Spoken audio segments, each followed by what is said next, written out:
رہے وہ لوگ جن کے لیے ہماری طرف سے بھلائی کا پہلے ہی فیصلہ ہو چکا ہوگا تو وہ یقیناً اس سے دور رکھے جائیں گے، اس کی سرسراہٹ تک نہ سنیں گے، اور وہ ہمیشہ ہمیشہ اپنی من بھاتی چیزوں کے درمیان رہیں گے۔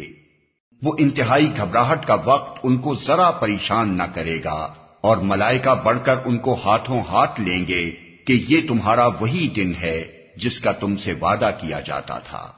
وہ دن جب کہ آسمان کو ہم یوں لپیٹ کر رکھ دیں گے جیسے تومار میں اوراق لپیٹ دیے جاتے ہیں۔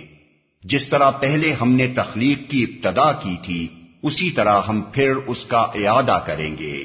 یہ ایک وعدہ ہے ہمارے ذمے، اور یہ کام ہمیں بہرحال کرنا ہے۔